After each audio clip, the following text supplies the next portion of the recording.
ভুলে যাওয়ার বাতিক রয়েছে, আপনি বাজার করতে গিয়েও গাড়ি ফেলে চলে আসেন, নিজের ছেলেকে চিনতে পারেন না। তো গরু কেনা নিয়ে কোনো মজার স্মৃতি আপনার জীবনে আছে? একবার একটা গরু হারিয়ে গেছিল, একবার হারিয়ে গেল, তো হারিয়েই গেল আমার ছোট ভাইয়ের গরুটা। ঈদের আগের দিন কেনা হলো, ঈদের দিন দেখে আমাকে ফোন করেছে, তুই যে দিয়ে গেলি গরু তো নাই। আমি যে বললো কি, সত্যি সত্যি গরুটা কোন নচ্ছার গেটটার তালাটা ভেঙেছে, তালাটা ভেঙে এমন সন্তর্পণে সে গরুটাকে নিয়ে গেছে যে কেউ টের পায় নাই। কোরবানির ঈদ তো একটু অন্যরকম, হাটে যাওয়া, গরু কেনা, গরু জবাই হচ্ছে সেই সময়টায় থাকা। এই অকেশনগুলো মধ্যবিত্ত, উচ্চ মধ্যবিত্ত শ্রেণীর মানুষরা খুব ভালোভাবে উদযাপন করতে পারত আর্থিক কারণে। ছোটবেলায় সিনিয়ররা প্ল্যানিং করছে, আমরা দূর থেকে শুনছি বানেশ্বরের হাটে ভালো পাওয়া যায় না, কাটাখালীর হাটটা কাছে, ওখানে যাওয়া হোক, এরকম আলোচনা হচ্ছে যখন ইচ্ছা পোষণ করতাম যে আমরাও হাটে যাব, এবং খুব স্বাভাবিকভাবে তারা না করতো যে না হাটে যাওয়া যাবে না। আবিদা আপা আপনার জীবনে এলো, আপনার সন্তান আপনার জীবনে এলো, এরপরে তো কোরবানির গরু নিজেরই কিনতে যেতে হবে। আমার জন্য নয়, আমার ছোট ভাই, আমার ছোট বোন, আমার যে শালিকারা আছে এবং জ্যাঠাসরা আছে, ওদেরও কাজগুলো আমাকে করতে হয়, আমি খুব আগ্রহ নিয়েই করি। যারা সঙ্গীতের মানুষ, পরিবার পরিজন নিয়ে তো একটু গানের আসর তো হতেই পারে, ওটা খুব নর্মালি হয়ে যায়, ওটা করতে হয় না আমাদের। তবে এই কথা ঠিক, ঈদের দিন এটা হয় না। আমি তো এই মুহূর্তে একটা গান শুনতে চাই। গান শুনবে? হ্যাঁ। তুমি আমার মনের মানুষ, মনেরই ভিতর, তুমি আমার প্রাণ বন্ধু, অন্তরের অন্তর, তুমি আমায় কইরো না কো কোনো দিনও পর।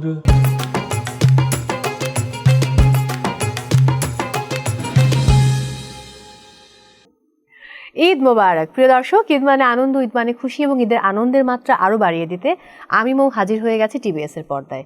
সবাইকে ওয়েলকাম করছি টিভিএস শৈশবের ঈদে। আজকে আমার সঙ্গে যিনি আছেন, তার শৈশবে আজকে আমরা ফিরে যাব, নস্টালজিক হব। যদিও যারা 90s কিড আমরা, বা তারও পরবর্তী প্রজন্ম, তারা কিন্তু এই সময়টা আমরা পাইনি, কারণ আমরা অনেক পরে জন্ম নিয়েছি। তিনি খুব সুন্দর শহরে বেড়ে উঠেছেন, রাজশাহী, আমার খুব পছন্দের শহর, এবং এই শহরে এত সবুজ, এত সুন্দর, এত ক্লিন। সেই শহরে তার ছোটবেলাটা কেমন ছিল, তার ঈদ কেমন কাটতো, এরপর সঙ্গীতের পরিবার, বড় ভাই খুব চমৎকার গান করতেন, এবং বাকিদের সমস্ত গল্প আজকে আমরা জানবো। আমার সঙ্গে রয়েছেন জাতীয় চলচ্চিত্র পুরস্কারপ্রাপ্ত সঙ্গীত শিল্পী, অত্যন্ত গুণী মানুষ, এবং স্বাধীন বাংলা বেতার কেন্দ্রের শব্দ সৈনিক শ্রদ্ধেয় রফিকুল আলম। ঈদ মোবারক। ঈদ মোবারক। কেমন আছেন? খুব ভালো আছি, আল্লাহ ভালো রেখেছে, সত্যি খুব ভালো আছি। বাহ, আপনি এত পজিটিভ ভাইবওয়ালা একজন মানুষ, আপনাকে পেলেই আমার মন ভালো হয়েছে। এবং আমি এত গল্প করি, আপনি একটু আত্মভোলা, এটাও খুব ভালো লাগে যে আপা খুব মজা করে সেই গল্পগুলো বলেন। একটু রাজশাহীতে ফিরে যেতে চাই। রাজশাহী সেই সময়কার ঈদ, সেই ছোটবেলা, কোরবানির ঈদ তো একটু অন্যরকম, হাটে যাওয়া, গরু কেনা, গরু জবাই হচ্ছে সেই সময়টায় থাকা। প্রায় এখনকার শিশু বালকদের যে আনন্দ, আমাদের সময়টা একটু বেশি ছিল। কারণ হচ্ছে কি, এই অকেশনগুলো মধ্যবিত্ত, উচ্চ মধ্যবিত্ত শ্রেণীর মানুষরা খুব ভালোভাবে উদযাপন করতে পারত আর্থিক কারণে। এবং আমাদের রাজশাহী শহরটা এবং রাজশাহী পুরো জেলাটাতে দেখবে মানুষ খুব রিল্যাক্সড, খুবই রিল্যাক্সেশনে থাকে।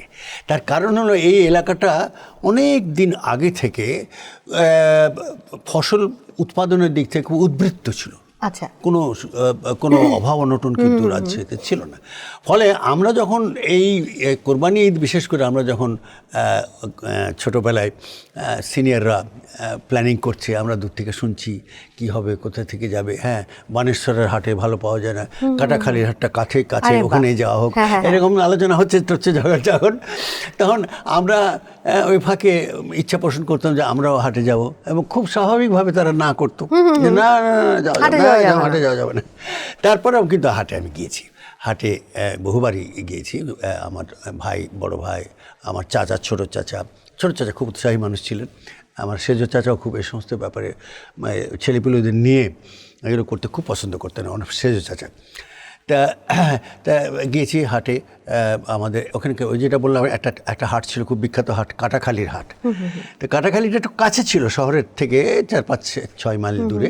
বানেশ্বরের হাটটা একটু দূরে ছিল। তো সেখানে আমরা 2 বারই গিয়েছি এবং তখনকার ট্রান্সপোর্ট মোডটা কিন্তু অত ভালো ছিল না। খুব স্বাভাবিক সেটা। রাস্তা ভালো ছিল, কিন্তু ট্রান্সপোর্ট মোড অত বেশি ছিল না। ফলে আমাদেরকে ওই প্রায় 7-8 মাইল রাস্তা কিন্তু আমরা রিক্সা করেই যেতাম। আমাদের বাঁধা রিক্সা, এলাকার রিক্সা। আমার রিক্সাওয়ালার নামও মনে আছে, আকবর। আরে বাবা, এত কিছু মনে আছে তো, আমি অবাক হচ্ছি আকবর, যে ভুলমনা তিনি কিভাবে এত কিছু মনে রাখছেন। ও রিক্সাতে উঠলে আমাদের নিশ্চিন্ত যে আমাদের আর কিছু করতে হবে, আকবর নিয়ে যাবে। হ্যাঁ, সেই 7-8 মাইল, আমি কিলোমিটার না, মাইল আমাদের রিক্সা করে যেতাম। আর সিনিয়ররা হয়তো কেউ তখনকার দিনে গাড়িতে কিংবা কীভাবে চলে যেত, আমরা যেতাম। গিয়ে দূর থেকে কাছাকাছি যেতে দিত না, কারণ তখন ন্যাচারালি একটা পশুর সামনে একটা ছেলেরা গেলে একটা দুর্ঘটনা ঘটতে পারে। এই ধরনের কাজ আমাদের হয়েছে। এবং পরবর্তীকালে আমাদের যে গরু জবাই থেকে শুরু করে সেটাকে ডিস্ট্রিবিউট করবার জন্য ব্যবস্থা কিন্তু পারিবারিকভাবে হতো না, কালেকটিভলি হতো। হ্যাঁ, 10-15টা ফ্যামিলি একভাবে কোন এলাকায় গরিব দুঃখী আছে যারা আমাদের খুবই পারিবারিকভাবে সাহায্য করে, এবং হয়তো কিছু দরিদ্র আত্মীয় থাকতো। এইভাবে ব্যবস্থা করা হতো। এটা খুবই আনন্দময়। আমার ছোটবেলায় যেরকম কেটেছে, আমরা ভাবতাম যে লাল গরু নাকি সাদা গরু, কারণ গরু তো ভাগে দেওয়া হতো। আমাদের তো আসলে পুরো একটা গরু কোরবানি দেওয়ার মতো সামর্থ্য নেই। তো যেটা হতো যে আব্বু ভাগে গরু কোরবানি দিতেন অথবা খাসি দিতেন। তখন আমাদের খুব আগ্রহ যে লাল গরু খুব চমৎকার, কারণ আমরা মিনা কার্টুনে দেখেছি লালি, তো ওই ব্যাপারটা আমাদের মধ্যে খুব কাজ করতো। হ্যাঁ, আমাদের অবশ্য ওইটা হয়নি। আমাদের পরিবার, 5টা পরিবার, আমাদের 5 চাচা বাবাদের এককভাবে দেওয়া হতো। একটা করে গরুই কেনা হতো, আর খাসি তো অবশ্যই দেওয়া হতো। এই আনন্দের বিষয়টা তো আমাদের আবার একটা নিষিদ্ধ ছিল যে ওটা পশুটাকে যখন জবাই করা হবে তখন কেউ ওখানে থাকতে পারবে না, শিশুদের। এটা আমার ছোটো চাচা এই জিনিসটা খুব মেনটেন করতেন, না তোমরা আসবে পরে, তোমার ওখানে যে কষায় এসে জব করবে ওখানে তোমাদের থাকা চলবে না। যখন আপনি বড় হয়ে গেলেন, বাইরে ঢাকায় চলে এলেন, আবিদা আপা আপনার জীবনে এলো, আপনার সন্তান আপনার জীবনে এলো, এরপরে তো কোরবানির গরু নিজেরই কিনতে যেতে হয়েছে। ও না, শুধু নিজে নয়, আমার জন্য নয়, আমার ছোট ভাই, আমার ছোট বোন, আমার যে শালিকারা আছে এবং জ্যাঠাসরা আছে, ওদেরও কাজগুলো আমি এবার করা হয়নি। এটা আমাকে করতে হয়, আমি খুব আগ্রহ নিয়েই করি। এবং হাটের সমস্ত যেমন ধরো শাহজাহানপুরে যে হাটটা বসে, ওখানে আমার কিছু লোক আছে যারা আমাকে ইনফরমেশন দেয়, হ্যাঁ, যে আপনি তো গরু লাগবে, আমার সঙ্গে যোগাযোগ করবেন। কষায়ের তো ব্যাপার না, কষা আমার একেবারে নির্দিষ্ট কষায় যারা আমাদের ফকিরাপুলি, বিশেষ করে ফকিরাপুলি বাজারে যারা আছে আমার খুব ঘনিষ্ঠ মানুষ, ওরা আমার প্রাণের সঙ্গে, আমার জীবনের সঙ্গে যুক্ত, শুধু মাংস কাটাকাটি নয়। কোনো অসুবিধা হলো আর আমাকে ফোন করে, আমি কোনো প্রয়োজন হলে যে বাবা যা তো ওইখান থেকে নিয়ে আয়, তো এগুলো হয়। এই জিনিসটা আমার জীবনে আমি খুব এনজয় করি, খুব আনন্দ পাই।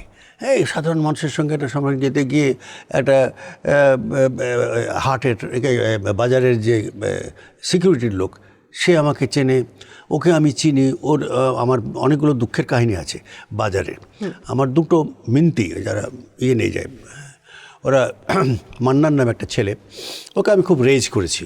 বরিশাল বাড়ি, ওকে ঢাকায় এনে ফ্যামিলিতে রেখেছি যে তুমি ফ্যামিলি নিয়ে রাখো, সাপোর্টটা আমরা দেবো, তোমার কাজটা অনেক কিছু, তুমি কুলিগিরি করবো, বাকি সময়টাও অন্যান্যদের সাহায্য করবো, তোমার সাপোর্ট দেবো।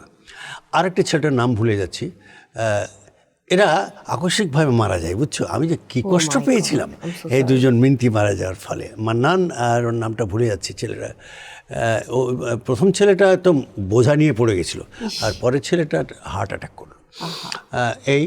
তারপরে ফলে অজয় নামে একটা আমাদের মাছের ব্যবসায়ী আছে, শুধু মাছ নয়, ও যদিও সনাতন ধর্মের মানুষ, তবু গরু ছাগলের হিসাব রাখতো, যে দাদা ওইখানে ভালো আছে, মতিঝিলেও হাট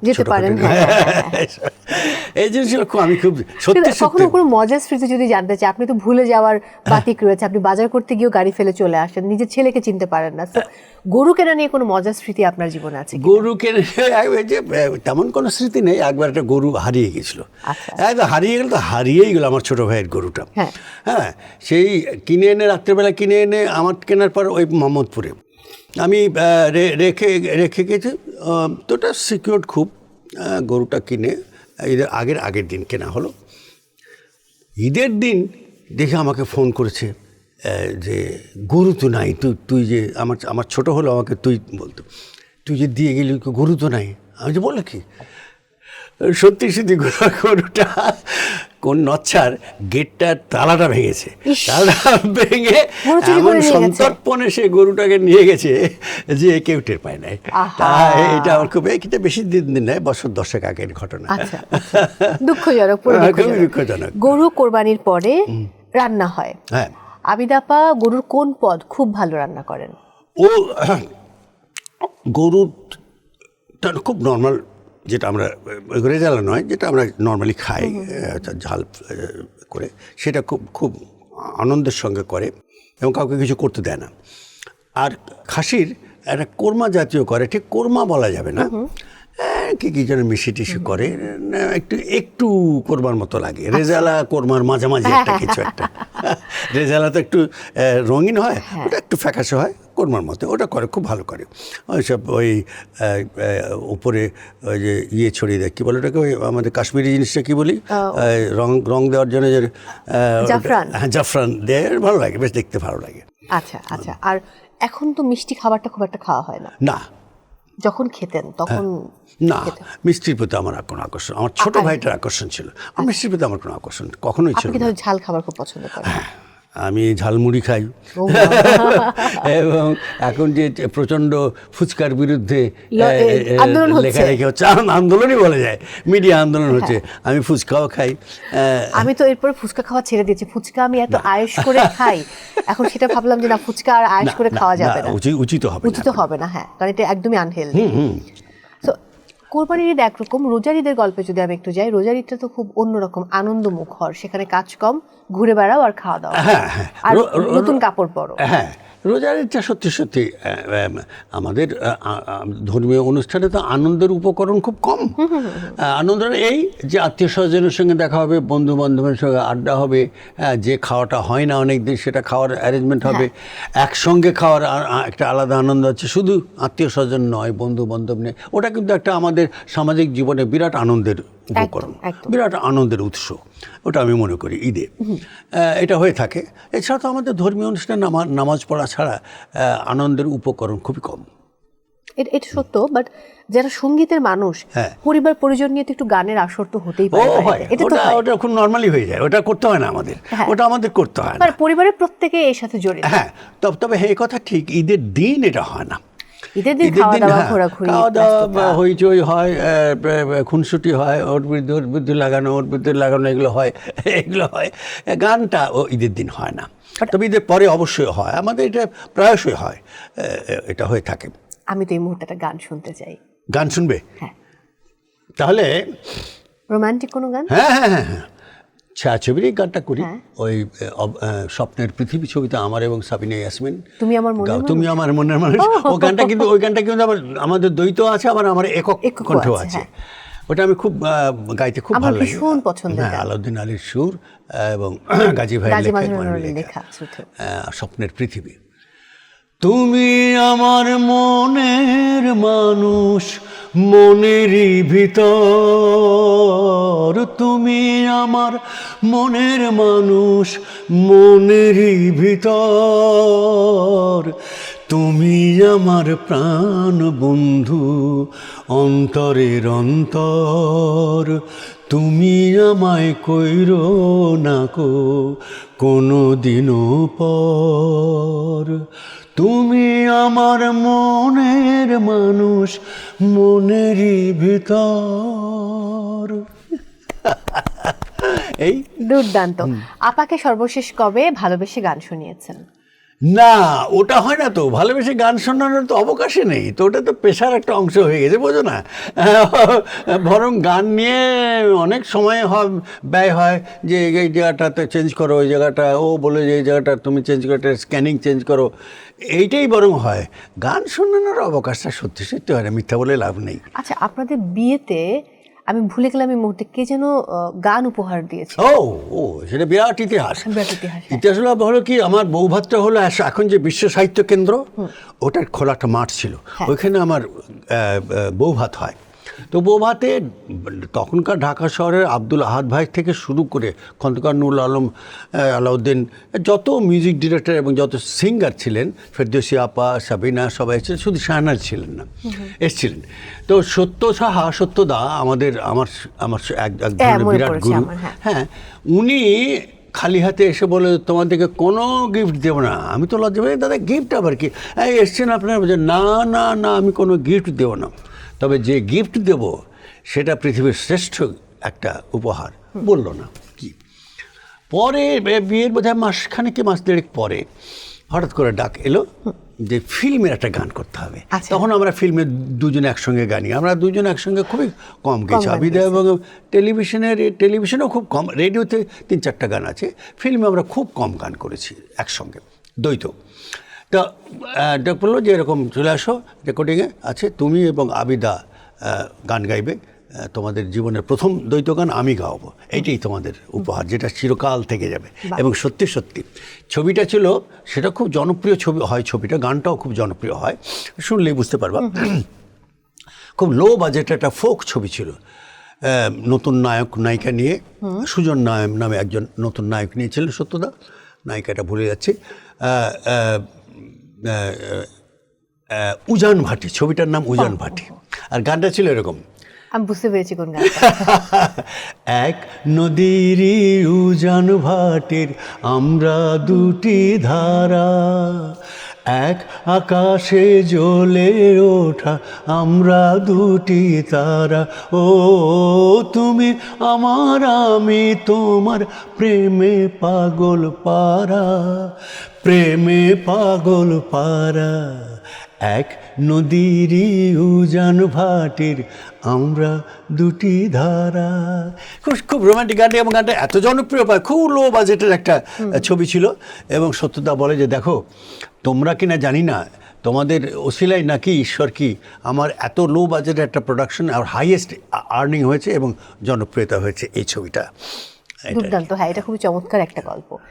এখন যে সময়টা আমরা অতিবাহিত করছি, এখনকার ঈদগুলো কেমন কাটে?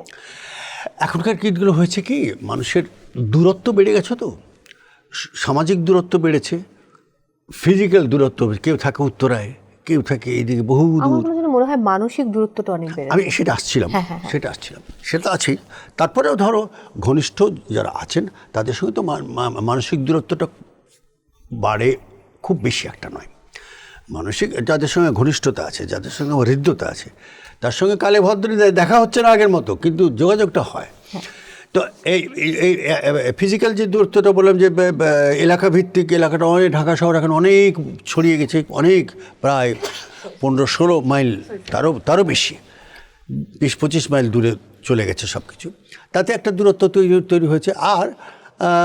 আর একটা জিনিস হচ্ছে, মানসিকভাবে দূরত্ব হয়েছে কি, এখন প্রায় সব কিছুই আমাদের এই অনলাইনে করতে হয়। আমার হিসেব থেকে শুরু করে, যোগাযোগ থেকে শুরু করে, আমার প্রতিভা বিকাশে যাবতীয় উপকরণ আমাকে ওই কম্পিউটার অথবা ডিভাইসের সামনে বসে করতে হয়। ফলে দেখবে বেশিরভাগ মানুষই ব্যস্ত থাকে, ডিভাইস নিয়ে কাজ করছে। সে যে শুধু চ্যাট করছে কিংবা ইনস্টাগ্রামে মানুষ বন্ধুবান্ধবের সঙ্গে ফাইজলামি করছে তা নয়, প্রফেশনাল কাজেও কিন্তু মানুষ খুব ঘরকুনো হতে হয়েছে। সেটা একটা কারণ। সেই দূরত্বটাকে আমরা মানসিক দূরত্ব বলে গালাগালি করি, কিন্তু দূরত্বটা এই প্রযুক্তিগত কারণেই। হ্যাঁ, আর ধরো চলাচলের অসুবিধা হতো। এখন একটা জায়গায় আমি উত্তরা, আমার কোনো বন্ধুর সঙ্গে দেখা করতে ইচ্ছা করলো, আমাকে যেতে হবে উত্তরা, সেটা যাওয়াটা বিরাট হ্যাসেল। হ্যাঁ, সেটাও একটা কারণ। আর তুমি যেটা বলে যে মানসিক দূরত্ব, সামাজিক যে ডিভাইসগুলো আমাদের আছে, তার কারণেও দূরত্বটা তৈরি হয়েছে। একদম, এটা আমি মানি। রাজশাহীর ছেলে আম কতটা পছন্দ করে? আম আমাদের, তো তোমরা যে ধরনের আমগুলো খাও, আমরা কিন্তু খাই না। রাজশাহীর খুবই বিখ্যাত আম, যেটাকে হিমসাগর তোমরা বলো, আমার কিন্তু রাজশাহীতে ওটার নাম হচ্ছে খিরসাপতি বা কিংবা খিরসাপাত নাম, এটা না, এটা ডিফারেন্স। হিমসাগরটা, এই আমটা কিন্তু জরিপ অনুযায়ী রাজশাহী অঞ্চলেরই সবথেকে উৎকৃষ্ট। এটার কারণ হচ্ছে এই যে সাতক্ষীরায় যে আমটা হচ্ছে কিংবা মুর্শিদাবাদে যে আমটা হয়, হ্যাঁ, সে আমে মিষ্টতা আছে, কিন্তু এটার নিজস্ব অ্যারোমা আছে। এই খিরসাপতির এই অ্যারোমাটা রাজশাহী অঞ্চলের সব থেকে বেশি, যার ফলে আমরা খিসাপতি এবং গোপাল ভোগ আমরা বলি, একটা গোপাল ভোগ বলি আমরা, গোপাল ভোগ ওইটা প্রথমে ওঠে রাজশাহীতে, একটু বড় হয় কিন্তু ফলনটা কম হয়, ওটার একটা আলাদা টেস্ট এবং সুগন্ধ আছে। যার জন্য আম তো আমাদের প্রিয় হবেই, আম তো প্রিয় সব ফলের রাজা আম আমাদের হ্যাঁ। কাছে, হ্যাঁ। এবং আমরা ধরো আমরা তুমি তো গিয়েছো ফ্লোরিডায় যাবে, ফ্লোরিডায় কি চমৎকার আম হয়, বিশাল বিশাল আম হয়, চমৎকার, দেখতেও খুব চমৎকার, কিন্তু খেতে একেবারে দেখে মনে হয় সবটুকু খেয়ে ফেলবো, খেতে গিয়ে দেখি না। তো ওই রকম আর কি, আফ্রিকাতেও খুব ভালো ভালো আম হয়, কিন্তু আমাদের সারা পৃথিবীতে আমাদের সেই থেকে আম যায়। এটার একমাত্র কারণ ওই অ্যারোমাটা, শুধু স্বাদ নয়, শুধু মিষ্টতা নয়, ওই অ্যারোমাটা, ওই সুগন্ধ। শৈশবের যে ঈদ বলছিলেন আপনি, ছোট চাচার কথা, যে তিনি খুব অ্যাক্টিভ ছিলেন এবং বাকিরা সবাই, তখন তো পরিবারটা যৌথ ছিল, বা একে অন্যের সঙ্গে কিন্তু ওই সৌহার্দ্যপূর্ণ আচরণটা খুব মানে প্রকট ছিল। এটা ধরো, এটা আমি বলবো ইউরোপিয়ান কান্ট্রি, আমেরিকান কান্ট্রির চাইতে আমাদের দেশে যত ব্যস্ততাই আসুক, আমাদের দেশে যত জটিলতাই আসুক জীবনে, এই জিনিসটা ফ্যামিলি ইনস্টিটিউশনটা আছে এবং থাকবে। এটা এটা এটা এক একটা এলাকার মানুষের মনস্তত্ত্বের উপর নির্ভর করে, একটা জিনের উপর নির্ভর করে। বাঙালি মানুষ, আমি তোমার সঙ্গে দেখা হলে তোমার কুশল জিজ্ঞেস না করে পারবো, কিংবা তোমার সঙ্গে আবার কখন দেখা হবে এটা না বলে পারবো না, কিন্তু এটা আমাদের ভেতরেই আছে, এই সামাজিক ব্যবস্থাটা বাংলাদেশে আছে এবং থাকবে। ফলে আমি মনে করি না যে ফ্যামিলি ইনস্টিটিউশনটা আগের থেকে অনেক ভেঙে গেছে। হ্যাঁ, দূরত্বটা একটু বেড়েছে, হয়তো ছোট পরিবারের সংখ্যা বেড়েছে, কিন্তু ওই অন্তত দুটো ঈদে কিন্তু আমরা চাই যে নারীর টানে বাড়ি ফিরতে, বা সেই মানুষগুলোর সাথে একটু সময় কাটাতে, যে সময়গুলো আমরা মিস করি। তবে পরিবার যেহেতু ছোট হয়েছে, তাতে যে কাজিনদের যে একটা আলাদা কি বলবো বন্ধন বা আলাদা বন্ধন এবং আলাদা যোগাযোগ ছিল, ওটা একটু কমেছে। কারণ তোমার ছেলেপিলেদের, আমার ছেলেপিলেদের কাজিনের সংখ্যা খুব কম, দুটো তিনটে মামাতো বোন, চাচাতো বোন, এটা একটা ঠিক, এটা একটু কমেছে। এটা আবার দেখা যায় ওদের মধ্যে মানসিকতা মেলার একটা ব্যাপার থাকে। যেমন আমার নানু বাড়ির দিকের আমরা কাজিনরা অনেকে, আই থিঙ্ক 21 জন হবে হয়তো, ভুল হতে পারি আমি, বাট এদের মধ্যে আবার দুটো ভাগ আছে, যে একটা ভাগ ওরা একটা গ্রুপ মনে হয়, আবার আমরা কজন হচ্ছি আমাদের চিন্তা চেতনা একরকম, মানে এখানে কিন্তু চিন্তা চেতনা এটা হয়। যেমন ধরো আমি বলি আমার চাচাতো ভাইগুলো ছিল 27 জন, 5 চাচা বাবার 27টা ভাই ছিল। তার মধ্যে কিছু বেশিরভাগই আমাদের সংস্কৃতি শিক্ষার দিকে এসেছে, অন্য চাচার ছেলেমেয়েরা ইঞ্জিনিয়ারিং পড়েছে। হ্যাঁ হ্যাঁ, ওদের লাইফটা একটু আলাদা, ওদের চিন্তা ভাবনাও একটু আলাদা, একটু কর্কশ। হ্যাঁ, তবে আমাদের সংস্কৃতিবান মানুষের সংখ্যায় আমাদের ফ্যামিলিতে বেশি ছিল, এই জন্য বোধহয় ফ্যামিলিটা এত চমৎকার। এবার আমি আরেকটা গান শুনতে চাই। গান শুনবে? কি মুশকিল, কোন গান? দাঁড়াও, গান তাহলে আনন্দের গান গাইতে গেলে তো আমার তো বেশিরভাগ গানই একটু বিরহের গান, তবু গান তো গানই, বিরহের গানও কিন্তু শুনতে আমাদের ভীষণ ভালো লাগে। আচ্ছা, আমি একটা গান করি, এই গানটা আমার গাওয়ার খুব ইচ্ছা, যে গানটা একবার টেলিভিশনে টেলিকাস্ট হয়েছিল, কিন্তু খুব জনপ্রিয়তা পেয়েছিল। গানটা খুবই ভারী একটা বিষয়ের উপর লেখা, মুন্সি ওদুদের লেখা আর শেখ সাদির সুর। হ্যাঁ, গানটা পরবর্তীকালে অ্যালবামে হয়েছে, কিন্তু একবারই টেলিভিশনে গিয়েছিল। করছি, একই খেলা চলছে হরদম, একদিকে বিপন্ন মানুষ আর একদিকে অ্যাটম, খেলা চলছে চলছে চলছে হরদম, একই খেলা চলছে হরদম, একদিকে বিপন্ন মানুষ আর একদিকে অ্যাটম, খেলা চলছে চলছে চলছে হরদম, একই খেলা চলছে হরদম, একই খেলা চলছে হরদম। এটা ডিস্কো টাইপের গান আমাকে দিয়ে গাইছিল শেখ সাদি। আমি এই ধরনের গান গাইতে অভ্যস্ত ছিলাম না, এই ফলে এই গানটা পরবর্তীকালে ইদানিং আমাকে খুব গাইতে হয়, বিদেশেও খুব গাইতে হয়। আর যেহেতু এখন এই যে সারা পৃথিবীতে যে অস্ত্রের প্রতিযোগিতা চলছে, এটার বিরুদ্ধেই লেখা গানটা, মুন্সি ওদুদের লেখা, খুব ভালো গান আমার একটা। একদম খুবই চমৎকার একটি গান শুনলাম আমরা, এবং এই পুরো বিশ্বব্যাপী এই অস্থিরতাটা কমে যাক সেই প্রত্যাশা। আর অসংখ্য অসংখ্য ধন্যবাদ আজকে আমাদেরকে সময় দেওয়ার জন্য। অনেক ভালো থাকুন, ঈদের অনেক অনেক শুভেচ্ছা। দর্শকদের উদ্দেশ্যে কিছু বলুন। দর্শকদেরকে কি বলবো, আমাদের আনন্দের উপাদান খুব একটা বেশি নয় জাতীয় পর্যায়ে যেগুলো আছে ছাড়া ধর্মীয় অনুষ্ঠানের মধ্যে আপনারা আনন্দকে খুঁজে বের করুন এই ঈদ উপলক্ষে। আমি এই আশা করি ভালো থাকুন, আমার গান শুনুন, বাংলাদেশের গান শুনুন, তাহলে আমি আনন্দ পাবো। আবারও অসংখ্য ধন্যবাদ। আমি তাহলে বিদায় নিচ্ছি। প্রিয় দর্শক, বিদায় নিতে হচ্ছে আজকের মতো টিভিএস শৈশবের ঈদ থেকে। সবাই অনেক ভালো থাকুন, সবার ঈদ খুব ভালো কাটুক, আর অবশ্যই থাকুন টিভিএস এর সঙ্গে।